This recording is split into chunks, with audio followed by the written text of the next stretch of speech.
Hello everyone, Michael here for Tactica Imperialis. Welcome to today's video. Today will be another Warhammer 40,000 theory video, this time spawned from the mind of commenter Ian Malak 1. They were wondering about demonhood, and whether it's possible for a person to be granted the chance to be a demon prince by the Chaos Gods without actually serving the Ruinous Powers. Or the Emperor, if you believe he's capable of such things as well, which I am inclined to say he is. The moment I read this comment, the little cogs in my brain started turning like crazy, and I knew I had to take this one on. For the record, if you have theories that you want me to take on, then leave them in the comments and I'll see what I can do about tackling them at some point in the future.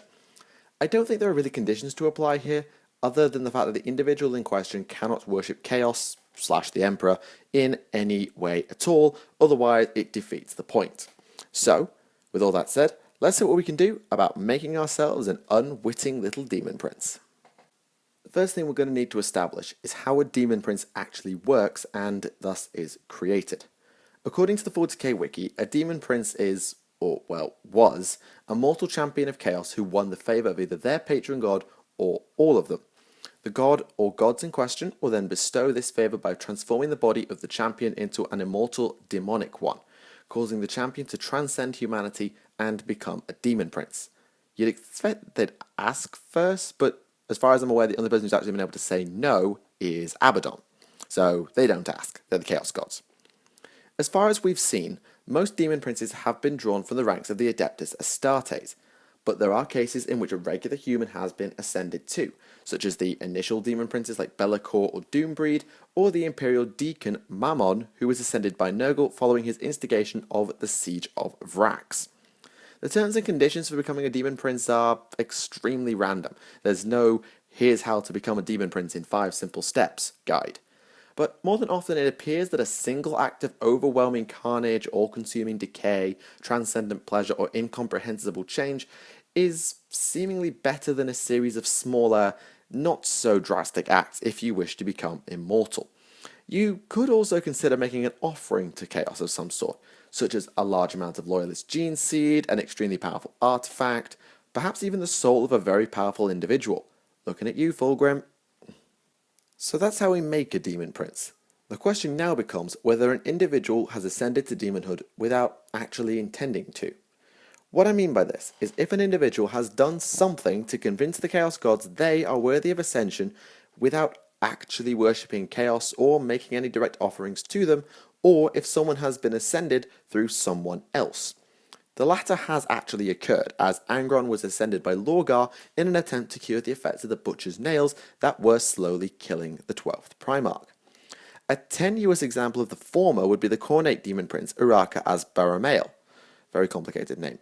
His barbarian tribe worshipped a dark power, who they saw as a war god, but it's never stated that they were worshipping Khorne or Chaos. Uraka committed such atrocities that Khorne decided to make him a demon prince after he finally died in battle, with his soul winning the honour of ascension after battling in the Brass Citadel. Unfortunately, no notable demon prince has been stated as not worshipping Chaos before their ascension, even if they didn't actually start out knowing Chaos existed when their actions / fall began. Even in the case of Angron, well, he was sort of worshipping Khorne, and Lorgar just finished the job, and even with someone like Uraka, he was worshipping Khorne even if he didn't intend to be worshipping Khorne. He wasn't just doing these atrocious things without actually worshipping anything. Right, well, we know how to make a demon prince, but it seems that only Chaos champions are considered worthy of the honour of actually becoming one. The reason for this is probably pretty simple.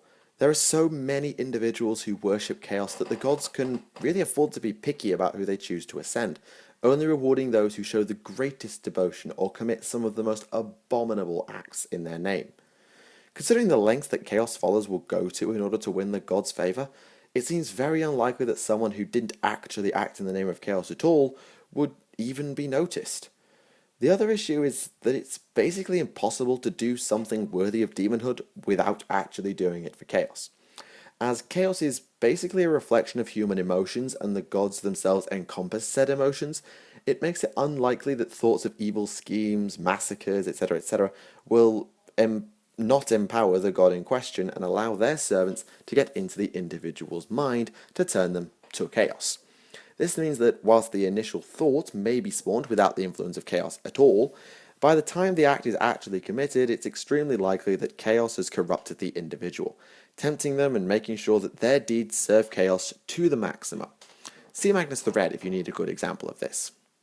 If demonhood is to beckon, it must suit the god/gods in question and be worthy of grabbing their attention, which a non-chaos worshipper stands basically no chance of being able to pull off. The only way I can see of ascending a non-chaos worshipper is to do something similar to what Lorgar did. Find someone unwitting or unknowing and put them at the center of a dark ritual which will make them a demon without them ever knowing what was going on. But this is so likely to backfire, with the demon flipping out and killing everyone involved. Plus, chaos worshippers are very self-serving at the end of the day, so it's likely they would make themselves the demon instead, such is human nature. And regretfully, that's it. To make a demon prince without the person being ascended knowing about chaos, a ritual would be necessary, whilst deliberately keeping the victim unaware of chaos, though it's likely the gods would end up in the victim's ear anyway, nothing you can do about it. For a person to ascend themselves to demonhood without serving chaos, I am sad to report that I think it's pretty much impossible. Between true chaos worshippers doing their thing and your own ignorance of chaos, the dark gods simply wouldn't notice your work. And if they did, then they or one of their most powerful or even not very powerful servants would be working on you from a long time out before you did the deed, without you even knowing you were being corrupted to worship chaos. So, Ian Malik 1, sorry to say, I think the simple answer to your question is no. A person cannot be a demon prince without first serving chaos. Sorry to tell you that. I hope you enjoyed today's theory though, and I welcome all of you to leave your own thoughts in the comments, along with any theories you'd like me to take on in the future. Could be about chaos, could be about Primarchs, as we've done before. It could be just about any query you've had about the 40k universe that you'd like me to take on, and I'll see what I can do. Thank you very much for watching. My name is Michael for Tactica Imperialis, and I'll see you all again. Sorry this one's been a bit short, but there really wasn't enough to make it a big, long one. Thank you for watching, and goodbye.